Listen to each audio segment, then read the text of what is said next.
이게 당시에 이제 2017년에 이재명 성남시장 시절이죠. 네. 그때 성남시장 하면서 많은 일을 했는데 그 FC 구단을 만들어서 FC 성남 이게 시민들이 주축이 된 건데 네. 이재명 성남시장이 구단주예요.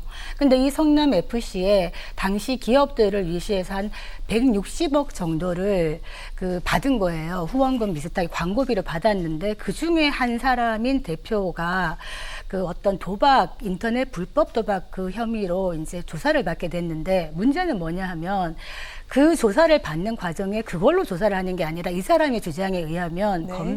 당시 검사가 그 SNS 많이 하고 축구 좋아하는 분, 그러니까 이재명 성남시장이라고 구체적으로 언급하진 않지만 그분을 계속 얘기하면서 네. 뭔 말인지 알지. 계속 이런 얘기를 하면서 뭔가 강요적인 수사를 했다라고 주장을 하는 겁니다. 그리고 가족들까지 네. 계속 별건 수사 내지는 머니터리 수사를 했다. 이것이 지금 사안의 쟁점이 되고 있습니다. 그렇군요.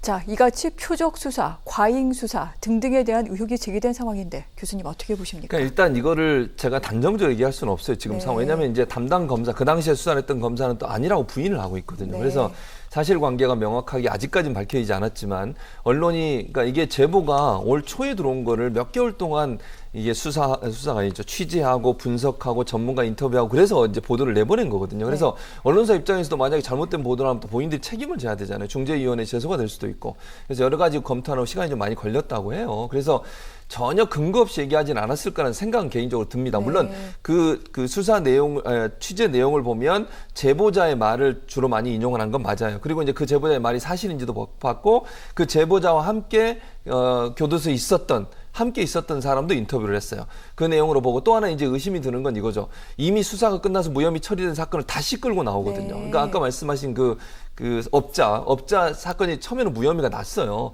그거를 몇 개월 뒤에 다시 끄집어내가지고 수사를 또 하거든요. 네. 이건 상당히 이례적이거든요. 왜냐면 검찰이 무혐의를 내렸는데 그걸 다시 가져와 수사를 한다? 이건 뭐 목표가 있는 거 아니야? 이런 이제 의문이 들 수밖에 없고 그 과정에서 이재명 기사를 지칭한다 말을 하면서 그 사람에 대해서 연관성을 얘기하라. 그러면 형량을 좀 낮춰줄 수도 있다. 이런 뉘앙스의 말을 했다는 거예요. 네. 이게 사실이라면 이제 표적 수사한 거죠. 근데 지금의 상황에서는 부인을 하고 있어서 이건 이제 이것도 조사나 수사를 통해서 밝혀야 될 부분이라는 생각이 듭니다. 네. 그렇다면 지금 이렇듯 검찰의 강화 표적 수사 의혹이 제기된 가운데 지휘 라인을 살펴봤더니 그 위에는 윤석열 전 서울중앙지검장 그리고 당시 한동훈 검사가 이 강력 3차장 검사로서 강력부를 관할하고 있었습니다. 일단 이재명 후보 캠프 측에서는 이들에 대한 책임도 물어야 된다 이런 입장을 밝히기도 했는데 교수님 어떻게 보십니까? 그러니까 만약에 사실이라고 하면 이 부분에 대해서 논란이 충분히 될 수 있죠. 왜냐하면 네. 이제 이런 사건 같은 게 이제 보고를 하지 않습니까? 종결 지을 때도 보고하고 종결을 짓거든요. 그러니까 검사가 물론 판단을 하지만 위에 보고 안 하고 이렇게 종결을 짓지 않기 때문에 만약에 사실이라면 지금은 사실관계 확인이 안 됐습니다만 그렇다고 하면 한동훈 검사장이나 윤석열 후보 입장에 상당히 부담스러울 수 있고 네. 어느 정도까지 뭐 보고가 됐는지는 나중에 확인이 돼야 되겠지만 제가 볼 때는 만약에 그게 확인 안 되더라도 정치적으로 상당히 부담이 될 겁니다. 만약 이게 사실이라는 전제로 조건이 되면 지휘 라인에 있는 사람들의 관여도나 연관성에 대해서 계속 의혹이 제기될 수밖에 없기 때문에 제가 볼 때는 만약 사실로 밝혀지게 되면 네. 한동훈 검사장이나 윤 후보 입장에서 상당히 정치적 부담이 될 수밖에 없다고 봅니다. 그렇군요. 그래서 조금 아까 긴급 기자회견을 열어서도 이 부분에 대해서 굉장히 윤 후보가 강하게 얘기한 것 같습니다. 만약에 사실이라면 정말 검찰이 그 당시 이재명 후보는 경기도지사 출마가 예정이 되어 있었거니와 또한 차기 대선 후보로 유력하다 이런 말까지 나오고 있었습니다. 이를 겨냥해 표적 수사한 것이 맞다면 앞으로 이 부분은 어떻게 작용을 하게 될지 특히 대선 전국이기 때문에 상당히 좀 예민한 문제가 될 수도 있을 텐데요. 뭐 일단 윤석열 전 총장 당시 서울중앙지검장이었고 한동훈 검사가 3차장이라고 하지만 네. 이 두 사람의 재임 시기와 그 모 대표, 이 대표에 대한 수사 기간이 정확하게 일치하지는 않기 때문에 이 부분에서는 이론이 있을 수 있겠습니다만 하나 얘기할 수 있는 거는 우리가 검찰 개혁을 얘기하잖아요. 네. 검찰 개혁을 해야 되느냐라고 했을 때 많은 국민들이 동의합니다. 왜냐? 무리한 수사, 표적 수사, 별건 수사 이런 부분들에 대한 피해가 있기 때문에 검찰 개혁해야 된다라고 얘기를 하는 것인데 물론 검찰 개혁을 이 시기에 이러한 방법을 했어야 되느냐 그동안에 대해서는 또 다른 이론이 있을 수 있습니다만 이런 사건을 계기로 검찰 개혁을 해야 된다는 어떤 당위성이 좀 더 커지지 않겠나 이런 생각이 들고요. 이 지사 같은 경우에는 지금 이번에 충 충청도에서 승기를 잡아서 네. 대세론을 굳히면서 표정이 밝아지고 있는데 이런 사건까지 딱 뜨니까 어떻게 되느냐.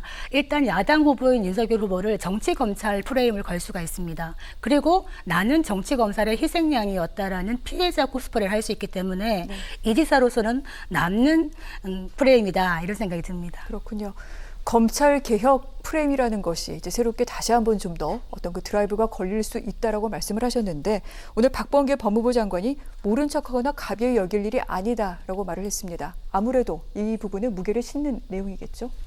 우리가 왜 가볍게 넘기지 않겠다 하는 이야기가 이 사건이요. 네. 어떤 별건 수사라든가 본건이 관계없는 별건을 가지고 수사하면서 결국 본건으로 가는 것이거든요. 예를 들어서 조직범죄 수개를 잡아놓고 검사하다가 안 되니까 이 사람이 몇 달 전에 포장마차 가서 그냥 무전 취식했어. 그거를 별건을 가져와서 사기죄로 구속을 한 다음에 본건 수사를 하는 거예요. 네. 그러면 이 별건 수사나 이런 것들이 위법하냐 적법하냐 대다수의 학자들은 위법하다고 합니다. 네. 이런 부분들에 대해서 아마 검찰 개혁의 기치를 더 높이지 않겠나 그런 실마리를 주지 않겠나 싶습니다. 네, 교수님 어떻게 보십니까? 맞는 말씀이에요. 저는 이제 이번 윤호중 오늘 원내대표가 대표 네. 연설에서 그런 얘기를 했어요. 검찰 개혁 2단계 검찰 개혁 하겠다. 이 두 가지 사건이 만약에 사실이면요, 이건 심각한 문제입니다, 진짜. 네. 검찰이 이렇게 정치에 개입하고 만약 사실이란 전제에 제가 말씀을 드리는 네. 겁니다. 아직은 확인이 안 됐지만, 그럼 정말 검찰이 이런 식으로 하면 안 되는 거죠. 검찰 개혁해야 된다는 국민적 여론이 더 커질 수밖에 없어요.